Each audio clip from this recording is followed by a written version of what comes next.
El silencio tiene precio. Los días pasaban con una tensión silenciosa.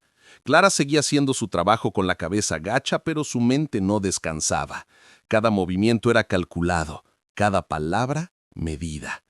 Sabía que estaba en un terreno peligroso, pero ya no podía quedarse al margen. Una tarde, después de asegurarse de que nadie la observaba, Clara regresó a la biblioteca de la mansión. Sabía que allí, en una de las estanterías más altas, se guardaban archivos antiguos de la familia. Cuando trabajaba limpiando, había notado un cajón cerrado con llave, pero que tenía una copia escondida detrás de un retrato. La abrió con manos temblorosas. Allí estaba. Fotografías, certificados médicos, cartas. Una de ellas firmada por la madre de Emilio, Valeria Ríos de Hernández. Querido Julián, Emilio no está ciego. Lo he llevado a especialistas que confirman que con tratamiento podría ver. No entiendo por qué insistes en mantenerlo aislado, por qué lo obligas a vivir como si fuera una carga. Es tu hijo, no una vergüenza. Si sigues así, me lo llevaré. No puedo permitir que crezca entre mentiras. La carta era de un mes antes de la desaparición de Valeria. Apretó el papel contra el pecho. Lo habían sabido todo el tiempo, y aún así, lo condenaron a vivir en la sombra. De pronto oyó pasos, cerró el cajón de golpe y se escondió tras una cortina pesada. Don Julián entró hablando por teléfono con voz seca. Sí, lo del niño sigue igual. Mientras crea que está ciego, no será una amenaza. Valeria no entendió. Por eso tuvo que desaparecer. Y esa empleada nueva, vigílala, es curiosa. Clara se tapó la boca para no soltar un gemido. Ya no era una sospecha. Don Julián había hecho algo con Valeria y estaba dispuesto a hacer lo mismo con cualquiera que se acercara demasiado. Esa noche, Clara fue a ver a una amiga de su infancia, Teresa, ahora enfermera en una clínica privada. Le mostró las copias que había hecho de los documentos y le habló de Emilio. Tú podrías examinarlo, sin que se enteren en la mansión. Estás loca. Si el padre se entera, es por un niño, por su vida, por su libertad. No puedo dejarlo así. Teresa la miró con ojos preocupados, pero asintió. Está bien, pero solo si tú lo traes. Ese sería el problema. ¿Cómo sacar a Emilio de la mansión sin levantar sospechas? La oportunidad llegó más pronto de lo esperado. La señora Cecilia enfermó y no pudo venir por 2 días. Don Julián estaba de viaje y los demás empleados evitaban el tercer piso como si fuera una maldición. Clara tenía una ventana. Al día siguiente, a las 2 de la tarde, entró en la habitación de Emilio con una sonrisa nerviosa. ¿Quieres salir conmigo? El niño frunció el ceño. ¿Salir? ¿A dónde? ¡A conocer el sol! Emilio dudó. ¿Y si me castigan? Yo me haré responsable. Confía en mí. Lo vistió con ropa sencilla, le puso una bufanda y una gorra, lo tomó de la mano y juntos bajaron por la escalera de servicio. Caminaron por la calle por primera vez. Emilio olía el aire, tocaba las hojas, sentía el viento y sonreía como si despertara de un largo sueño. «¡Huele a pan!», gritó riendo. «¿Eso es una panadería?» «Sí, vamos rápido». Llegaron a la clínica de Teresa. La examinaron en secreto. Luz, estímulos, reacciones oculares.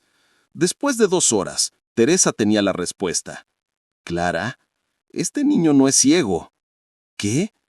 «Tiene una afección leve de percepción visual, pero puede ver formas, luces, y con estimulación y tratamiento puede ver más. El encierro lo atrofiaba». Emilio escuchaba en silencio con los labios temblando. «Entonces, ¿nunca estuve ciego?» «Te hicieron creer que lo estabas, pero ahora eso se terminó». Clara sabía lo que eso significaba. Era hora de actuar. Pero cuando regresaron a la mansión, la sorpresa la golpeó como una bofetada. Don Julián estaba allí, espirándolos, en la entrada. «Creíste que no me enteraría», dijo con una calma aterradora. «Estás despedida. Usted le ha mentido a su hijo toda la vida. Él no es ciego, y tengo pruebas». «¿Pruebas?», rió Julián.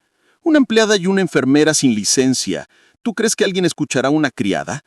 Clara se quedó paralizada, pero Emilio dio un paso al frente. «Padre, ¿es verdad?». Julián guardó silencio. Tú me hiciste creer que yo era ciego. Era por tu bien, era por su ego, era porque no quería un hijo que no fuera perfecto. Los ojos de Emilio brillaban, no solo por la luz, sino por algo nuevo, coraje. No quiero volver a vivir en esa prisión, pero Julián se acercó con el ceño fruncido. Tú no tienes elección, muchacho. Y Clara lo detuvo. Lo veremos en un tribunal. Prohibido ver la verdad. Clara no pudo dormir esa noche. La imagen de Emilio tocando el piano con esa mezcla de tristeza y belleza le rondaba la mente como una canción que no se va. Y sobre todo, la frase. ¿Tú también ves los colores en los sonidos?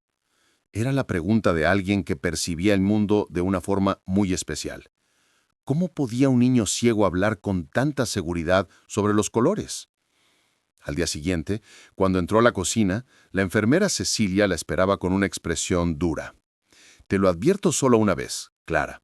No vuelvas a subir a ese piso. No hables con Emilio. No menciones lo que viste. ¿Está claro? Sí, señora, respondió Clara, pero sus ojos no lograban mentir. Había visto algo que la marcó. Durante los días siguientes, trató de seguir su rutina sin destacar, pero cada vez que pasaba cerca de la escalera del tercer piso, su corazón latía más fuerte. Emilio estaba allí, solo, encerrado como un secreto vergonzoso. Un jueves por la tarde, cuando Cecilia salió, como siempre lo hacía, Clara subió de nuevo. Esta vez, Emilio le estaba esperando. Sabía que ibas a regresar, dijo, sonriendo sin mirar. ¿Cómo lo sabes? ¿Por qué no tenías miedo cuando hablaste conmigo? Y aquí, todos tienen miedo. No tienen miedo de ti, Emilio, dijo Clara, sentándose con él. Tienen miedo de lo que representas, de lo que no entienden. Durante una hora, hablaron como si se conocieran desde siempre. Emilio le contó que nunca había salido de esa habitación, que su padre lo visitaba solo una vez al mes y que siempre lo llamaba mi desgracia silenciosa, que su madre nunca había vuelto desde que él tenía 2 años. Dicen que nací ciego, dijo Emilio, pero a veces cuando cierro los ojos, veo luz, siento cosas que otros no sienten, colores, formas, hasta los gestos en el aire.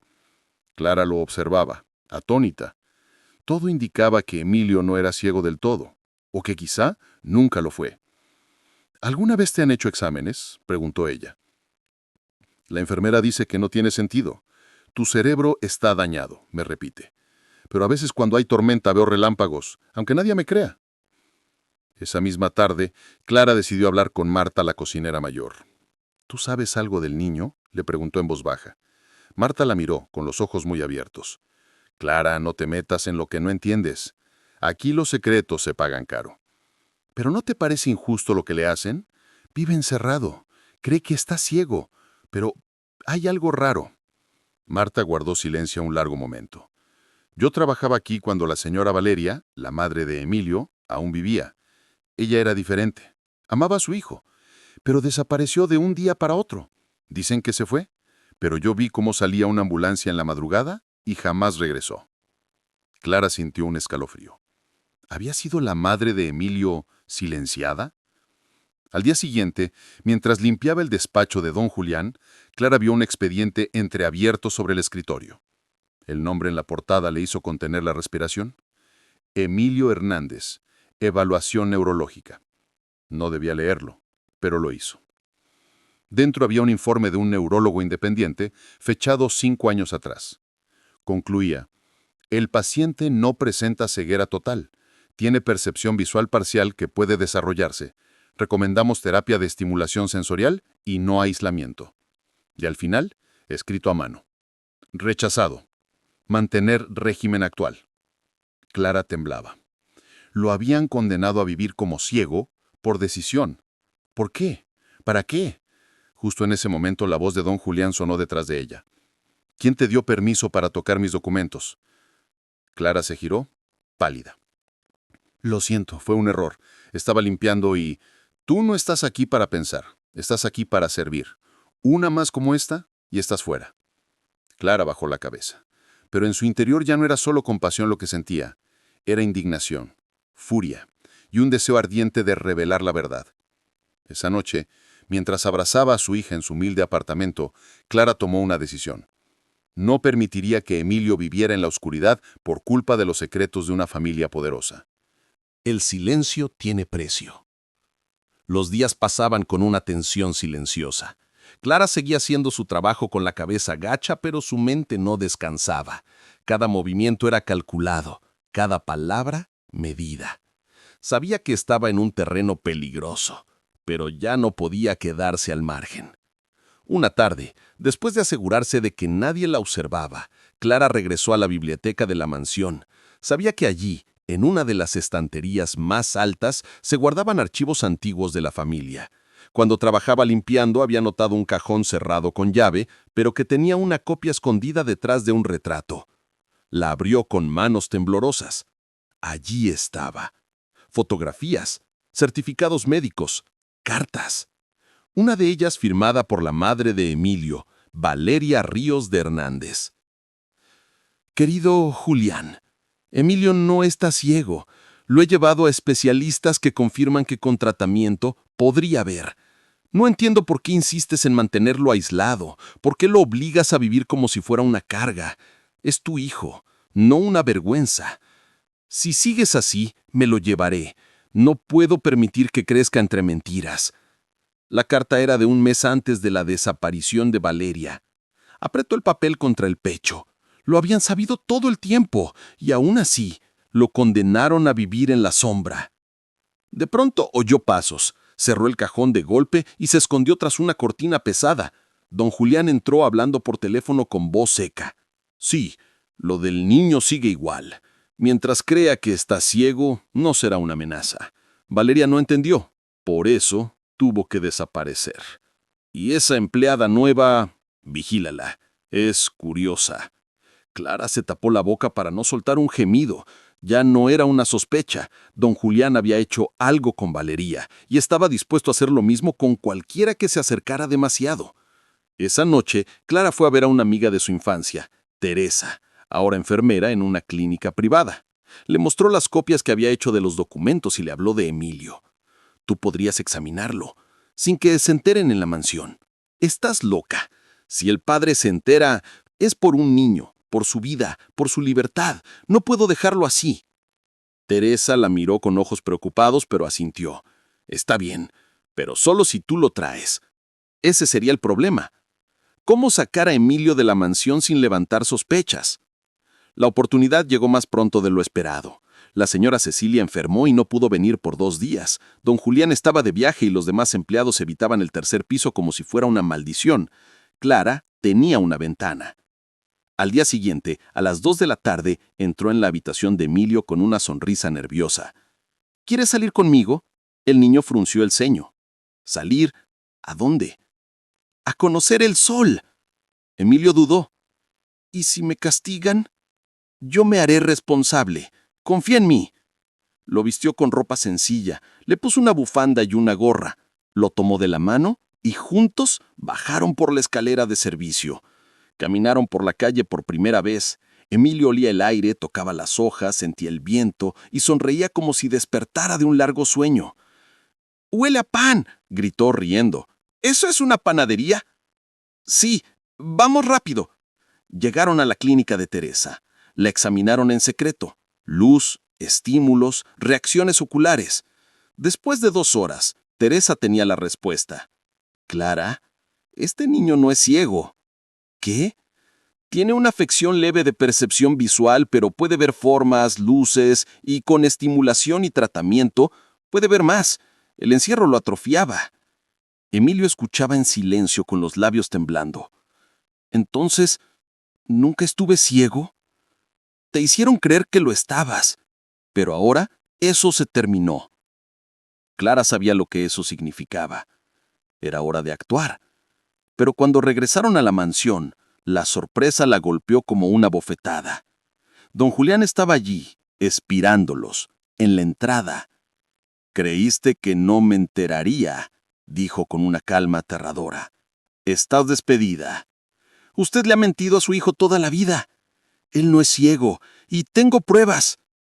«¿Pruebas?», rió Julián. «Una empleada y una enfermera sin licencia. ¿Tú crees que alguien escuchará a una criada?» Clara se quedó paralizada. pero Emilio dio un paso al frente. «Padre, ¿es verdad?» Julián guardó silencio. «¿Tú me hiciste creer que yo era ciego? Era por tu bien, era por su ego, era porque no quería un hijo que no fuera perfecto». Los ojos de Emilio brillaban, no solo por la luz, sino por algo nuevo, coraje. «No quiero volver a vivir en esa prisión». Pero Julián se acercó con el ceño fruncido. «Tú no tienes elección, muchacho». Y Clara lo detuvo. «Lo veremos en un tribunal». La guerra por la verdad. El ambiente en la mansión Hernández se volvió irrespirable.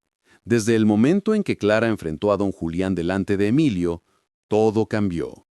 Los empleados dejaron de hablarle, la cocinera Marta ya no la saludaba, y hasta los jardineros evitaban cruzar su camino. La presión era silenciosa, pero constante. A pesar de haber sido despedida, Clara no se fue. Había algo en Emilio que la conectaba con su propia hija. No podía abandonarlo. No ahora que sabía la verdad, no ahora que él había despertado. Teresa, su amiga enfermera, le ofreció su casa como refugio.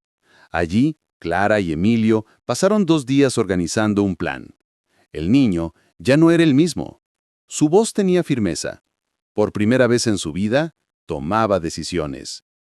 «Quiero que el mundo sepa lo que me hicieron», le dijo a Clara mientras dibujaba en una hoja formas que veía con dificultad. «No quiero que otro niño pase por esto». «Y no lo permitiré», respondió ella. «Pero vamos a necesitar ayuda». Clara acudió entonces a alguien más, el periodista Ángel Robles, un antiguo compañero de colegio que ahora dirigía un canal de investigación en redes sociales. Ella sabía que él no le debía favores, pero cuando vio los documentos, la carta de Valeria y la evaluación médica firmada, Ángel se quedó sin palabras. «¿Estás segura de que esto es real? Estuve allí, lo viví. Este niño fue encerrado por años, manipulado, controlado, y todo para proteger la imagen de un hombre poderoso». «Clara, esto puede destruirlo, pero también puede destruirte a ti». Ella lo miró con convicción. «Vale la pena». Esa misma semana, el canal de Ángel publicó un reportaje titulado «El heredero ciego que podía ver. El escándalo detrás de la fortuna Hernández». El video se volvió viral en cuestión de horas. Las redes estallaron. Mientras unos acusaban a Clara de mentirosa en busca de fama, otros exigían una investigación formal. Algunos empleados filtraron más información y, para sorpresa de muchos, una antigua enfermera de la familia, ya retirada, se comunicó con Ángel para declarar, anónimamente. Confirmó que Valeria, la madre de Emilio, había desaparecido misteriosamente después de discutir con don Julián por el encierro del niño. Todo parecía inclinarse a favor de Clara y Emilio, hasta que llegó la represalia. Al tercer día, Teresa fue despedida de la clínica. Alegaron negligencia ética. Su matrícula fue suspendida. Ángel recibió una demanda por difamación. Y Clara fue acusada de secuestro. Un patrullero llegó a su casa con una orden de detención. Se la llevaron esposada delante de Emilio, que gritaba y suplicaba. Todo grabado, todo retransmitido. El país entero se dividió. Algunos medios alineados con Julián afirmaban que Clara era una oportunista que había manipulado a un niño vulnerable. Otros pedían justicia, alegando que el magnate había utilizado su poder para silenciar la verdad durante años. En la cárcel, Clara pasó 48 horas de angustia. La interrogaban, la presionaban. Querían que firmara un documento donde afirmara que todo fue un malentendido. Ella se negó. «No firmaré mentiras», dijo con la voz firme. «Ustedes saben que él me está comprando desde las sombras». Fuera, Emilio también actuaba. Con la ayuda de Ángel presentó una solicitud formal ante el Tribunal de Menores. Alegó ser víctima de violencia psicológica y pidió ser escuchado. A pesar de su corta edad, el juez accedió a entrevistarlo con presencia de un psicólogo. El testimonio fue contundente. «Mi padre me hizo creer que estaba ciego. Nunca me dejó ver el mundo. Me encerró, me quitó a mi madre y quiere que todo siga igual para proteger su orgullo. ¿Sabes qué estás diciendo, Emilio?, preguntó el juez serio. Sí, señor, y no tengo miedo. La audiencia fue privada, pero las repercusiones públicas fueron inmediatas. La justicia ordenó la liberación provisional de Clara mientras se realizaba una investigación más profunda. Esa noche, cuando Clara salió de la comisaría, Emilio la esperaba en la calle, con los ojos húmedos. «Lo lograste», le dijo él, abrazándola. «Estamos ganando». Pero Clara lo sabía. Esto aún no había terminado. Porque había una última verdad, que aún no había salido a la luz. Y esa verdad cambiaría todo. El secreto en la sangre. Las semanas siguientes fueron como un torbellino. Don Julián enfrentaba una presión mediática sin precedentes. Aunque aún conservaba influencias dentro del sistema judicial, su imagen pública estaba manchada. Empresarios retiraban sus apoyos, aliados políticos tomaban distancia y su propia familia, dispersa y silenciosa por años, comenzaba a cuestionar su liderazgo. Pero él no estaba dispuesto a ceder. Contrató a los mejores abogados del país. Declaró que su hijo sufría delirios inducidos por traumas emocionales y que Clara era una fanática resentida que manipulaba al menor para obtener beneficios económicos. Aún así, la Fiscalía comenzó a reabrir un caso archivado hace años, la desaparición de Valeria Ríos, la madre de Emilio. Clara, mientras tanto, había regresado a vivir con su hija en un departamento modesto. Su vida cambió radicalmente, de una empleada invisible a una mujer admirada por miles, pero también blanco de amenazas, insultos y vigilancia constante. Una noche, Ángel, el periodista, llegó a su casa con una expresión grave. «Clara, encontré algo que va más allá de todo esto». «¿Qué pasó?» «Conseguí acceso al expediente original del parto de Emilio. Lo archivaron bajo otro nombre. Pero lo más impactante no es eso. Le entregó una carpeta con documentos escaneados. Lee esto». Clara abrió la carpeta. El certificado de nacimiento estaba ahí, pero al leer con atención, algo no cuadraba. Madre: Valeria Ríos de Hernández. Padre: Julián Hernández. Grupo sanguíneo del menor: AB positivo. Grupo sanguíneo del padre: O negativo. Grupo sanguíneo de la madre: O positivo. ¿Qué significa esto?, preguntó Clara confundida. Significa que, biológicamente, Julián no puede ser el padre de Emilio. Un silencio pesado llenó la habitación. Entonces, ¿Emilio no es su hijo? No. Lo ha criado como tal, sí. Lo ha usado como ficha. Pero, según esto, no es su sangre. Clara se quedó de piedra. Y entonces, ¿por qué lo encerró? ¿Por qué lo ocultó? Ahí viene lo más impactante, dijo Ángel. Encontré una carta, sin firma, enviada a una jueza que fue archivada, fechada 2 días antes de la desaparición de Valeria. Si algo me pasa, por favor no permitan que Julián tenga la custodia de Emilio. Él no es su padre. Lo crió para tapar un escándalo. Yo cometí un error. Me enamoré de alguien a quien no debía. Pero mi hijo no merece pagar por mis decisiones. Él merece vivir en libertad, conocer la verdad y estar con quienes realmente lo amen. Clara se sentó, con el corazón palpitando con fuerza. Entonces, ¿quién es el verdadero padre? Ángel dudó. Luego sacó otro documento. Un análisis genético preliminar que él mismo había gestionado, sin que Clara lo supiera, al comparar una muestra de cabello de Emilio con una suya, tomada del cepillo en el baño. Clara, Tú tienes que saber esto. La hoja decía: relación genética 99.92% de compatibilidad. Posible parentesco directo, media hermana, tía materna o madre. Clara se levantó de golpe. Esto es un error. Yo nunca. Se detuvo. Comenzó a recordar su embarazo, el hospital, el hecho de que su hija nació prematura, pero que en su momento algo le pareció extraño. Las enfermeras que entraban y salían, la confusión, el médico que luego murió en un accidente. Clara, tú tienes que saber esto. Clara cayó de rodillas. Lágrimas comenzaron a caer por su rostro. Mi hija murió al nacer, eso me dijeron, pero nunca me la dejaron ver.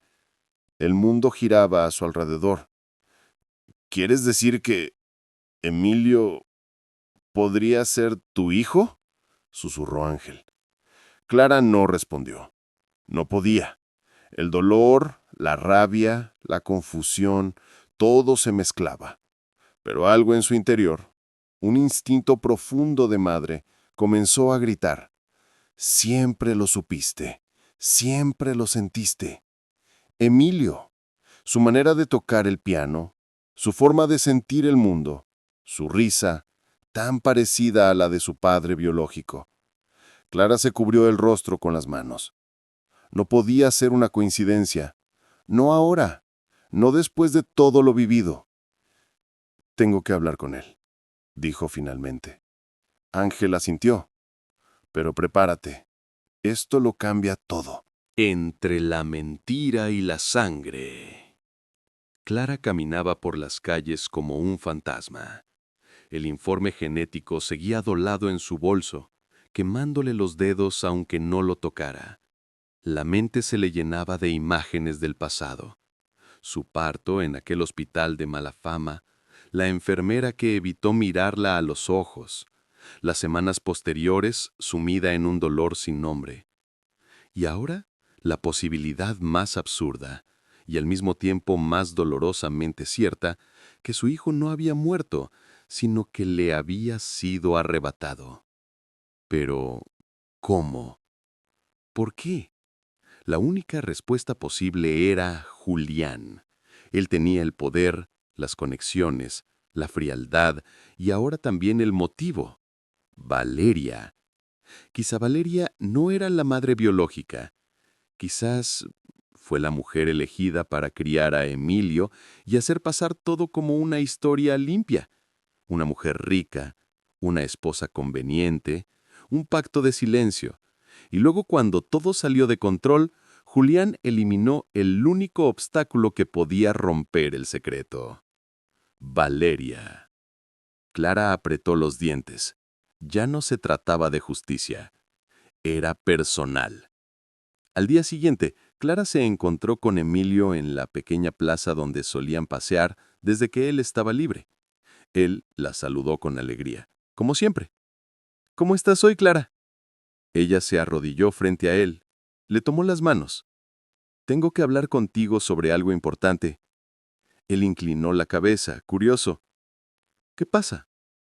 Encontramos documentos, viejos, cosas que podrían cambiar todo. ¿Sobre mi padre? Sobre tu origen. Hubo un silencio espeso. Clara, dime la verdad. Ella tragó saliva. ¿Podría ser que no seas hijo biológico de Julián Hernández y podría ser que tú y yo tengamos un vínculo más fuerte del que crees? Emilio no parpadeó. ¿Qué tipo de vínculo? Emilio, tú podrías ser mi hijo. El mundo pareció detenerse. El chico se quedó inmóvil con la mirada perdida y una lágrima descendiendo lentamente por su mejilla. ¿Estás segura? Aún no del todo, pero hay pruebas, fechas, ADN y mi corazón me lo grita. Él bajó la cabeza. Durante largos segundos no dijo nada. Luego susurró. Siempre me sentí diferente contigo. Ella lo abrazó. Y yo contigo. Siempre supe que había algo más allá de la compasión, Era amor, del que no se puede fingir. Pero justo en ese momento, un coche negro se detuvo bruscamente frente a ellos. Bajaron 2 hombres de traje. Señora Clara Ramírez, traemos una orden judicial. El menor Emilio Ríos debe ser entregado a su tutor legal inmediato, don Julián Hernández. Clara se levantó de golpe. No pueden llevárselo. Está en proceso una investigación. La orden es temporal. Se ha revocado su custodia provisional hasta que se resuelva el caso. Usted ha sido acusada de falsificar pruebas de ADN y de manipulación emocional de un menor. Clara miró a Emilio aterrada. Él la miraba a ella, confundido. ¿Clara? No los escuches. Quieren separarnos. Uno de los agentes se acercó a Emilio con una carpeta. Este documento está firmado por el juez Alonso, revisado por el Tribunal de Familia. Usted, niño, debe venir con nosotros. Emilio retrocedió un paso. Luego miró a Clara. ¿Es cierto lo del ADN? Ella dudó, pero asintió. Sí, lo hice, pero no para manipularte, para encontrarte. Los hombres lo tomaron del brazo. «Clara, no dejes que me lleven», gritó Emilio mientras era empujado al coche. Clara trató de correr, pero la sujetaron. Uno de los agentes le susurró al oído. «Julián tiene amigos muy poderosos. Usted cometió un error al tocar lo que estaba enterrado». El coche arrancó. Clara cayó de rodillas, y por primera vez en mucho tiempo, sintió que lo perdía todo. Esa noche, Julián apareció en Televisión Nacional, vestido de luto, voz templada, mirada firme. Lamentamos profundamente la situación. Mi hijo ha sido víctima de un complot. Una mujer desequilibrada, dolida por su pasado, lo ha manipulado emocionalmente para hacerlo dudar de su familia. Estamos tomando todas las medidas para protegerlo y sanarlo. La presentadora del noticiero fingía empatía, pero los comentarios en redes sociales se dividían. Algunos lo creían, otros no. Algunos incluso sugerían que Julián había comprado al juez Alonso, conocido por sus fallos polémicos. Y mientras tanto, Emilio estaba encerrado de nuevo. Pero esta vez sabía la verdad. Y eso, Julián no lo podía encerrar. El eco de una madre. Emilio miraba por la ventana enrejada del ala norte de la mansión. La misma habitación donde pasó su infancia. El mismo silencio. Pero ahora era diferente. Ya no era un niño confundido, resignado, sino un adolescente despierto, dolido y con hambre de verdad. Desde que fue traído de vuelta por la fuerza, todo había cambiado. Julián no le hablaba directamente. Delegaba órdenes a través de empleados. Le prohibieron el uso del celular. Le quitaron la música, los libros, incluso la luz natural. El piano fue retirado. Pero lo que no pudieron quitarle era su memoria. Y su rabia. Mientras tanto, Clara se reunía en secreto con Ángel y una nueva figura clave, la abogada Irene Morales, especialista en casos de corrupción judicial. Ella había seguido el caso en silencio desde que vio la entrevista de Emilio. «He trabajado con víctimas del poder antes», dijo Irene, «pero esto es más grave de lo que imaginaba». «¿Podemos ganar?», preguntó Clara, casi sin voz. «Sí, pero necesitaremos algo más fuerte, algo que ni Julián puede enterrar». Ángel colocó sobre la mesa una pequeña caja de madera desgastada. La recibí esta mañana, sin remitente, pero con un mensaje dentro. Ella quiso que su hijo conociera la verdad. Clara la abrió. Dentro había un diario de tapas de cuero con iniciales grabadas. VR. «Valeria Ríos», susurró. Las primeras páginas eran entradas personales, emociones, dudas, amor por un hijo que no era de su esposo. «Julián nunca me perdonará. Sabe que Emilio no es suyo, pero nunca quise engañarlo. Solo quería proteger a mi hijo de la vergüenza pública. Desde que descubrí que Clara aún está viva, siento que Dios me dio una segunda oportunidad. Si algo me ocurre, ruego a quien encuentre esto que le diga a Emilio la verdad. Su madre de sangre es Clara Ramírez. y que lo amo con todo mi corazón. Clara no pudo contener las lágrimas. Valeria había sabido todo, y aún así había amado a Emilio como suyo. «Esto lo cambia todo», dijo Irene. «Es una prueba escrita de puño y letra, con fechas, detalles y confesión directa. Es el corazón del caso». «¿Podemos presentarlo?», preguntó Ángel. «Sí, y además, ya no estamos solos. Los medios internacionales están empezando a cubrir el caso. Julián no podrá controlar todo por mucho más tiempo». Esa misma noche, en la habitación clausurada, Emilio comenzó a revisar cada rincón. Buscaba algo, lo que fuera, y lo encontró detrás de una tabla floja en el suelo. Una caja pequeña, con un lazo antiguo y una nota. «Para cuando estés listo para saberlo todo».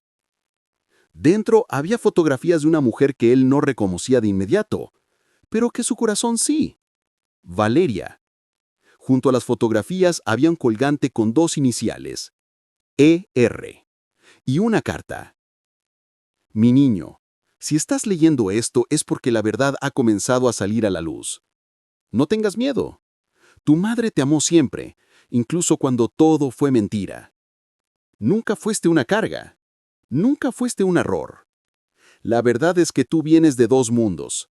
El mío, lleno de arte y sueños, y el de tu madre biológica, Clara, una mujer de luz, de fuego, que te trajo al mundo con amor aunque el destino nos separara. Lucha, Emilio. No te calles, porque en tu voz está mi justicia». Emilio apretó la carta contra el pecho. Mamá. Por primera vez el silencio no le pareció vacío. Sonaba como un eco de su verdadera historia.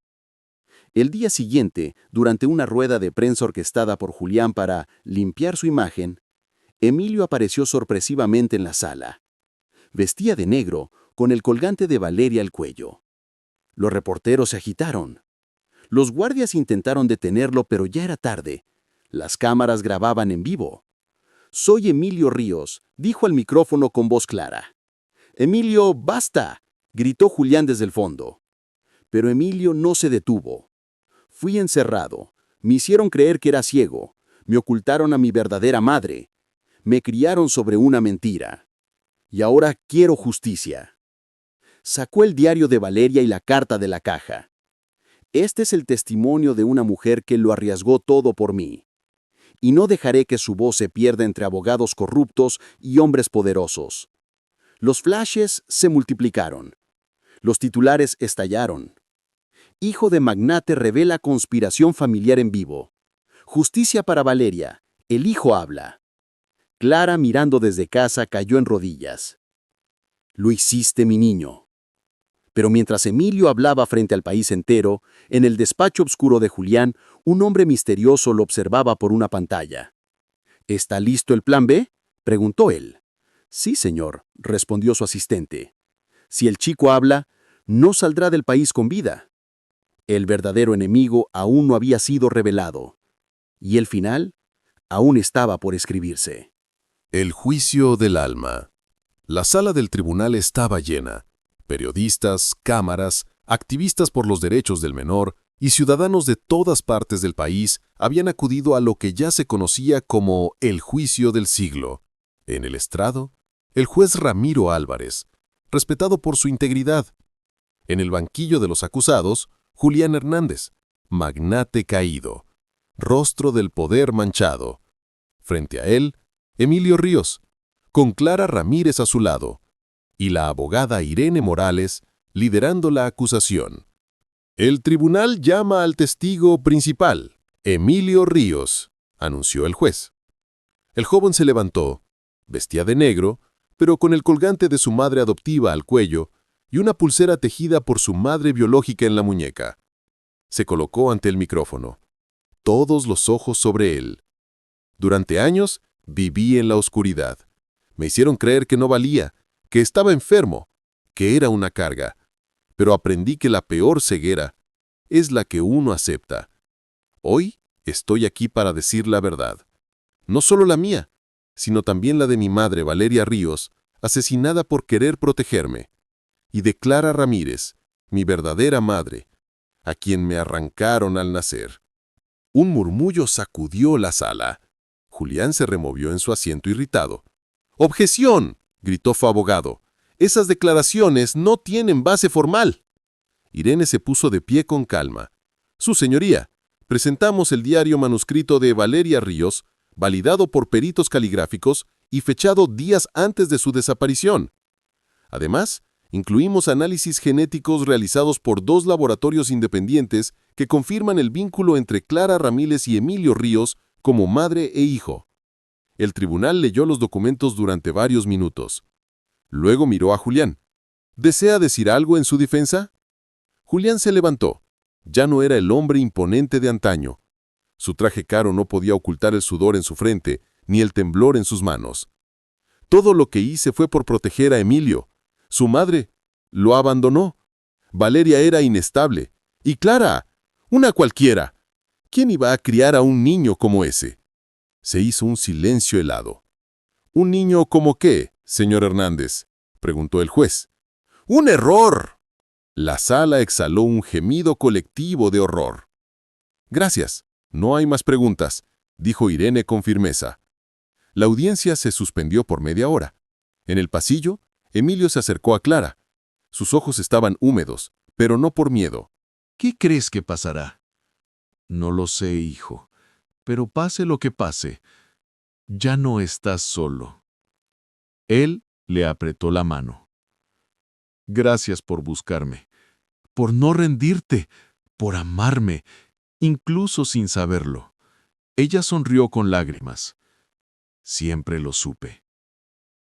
Aquí, dijo, poniendo su mano en el pecho. Cuando el juez regresó al estrado, la sala volvió a quedar en silencio. Este tribunal ha evaluado todas las pruebas presentadas. Los testimonios, documentos, análisis genéticos y escritos personales constituyen evidencia clara de un patrón de manipulación, encierro injustificado y falsificación de la identidad del menor Emilio Ríos. Miró directamente a Julián. Don Julián Hernández es hallado culpable de falsificación de documentos, retención ilegal de menor, abuso psicológico y obstrucción de justicia. La sala estalló en murmullos y exclamaciones. Se dicta una condena de 25 años de prisión sin posibilidad de libertad condicional. Y luego el juez miró a Clara. Además, el tribunal reconoce legalmente a Clara Ramírez como madre biológica y tutora legal de Emilio Ríos. Clara se tapó la boca. Emilio la abrazó, como un niño y como un hombre a la vez. Semanas después los titulares llenaban las calles. Clara y Emilio, la historia que conmovió al mundo. De criada a madre redimida, la verdad venció al poder. El niño que no podía ver y ahora ve más claro que todos. La mansión de los Hernández fue vendida.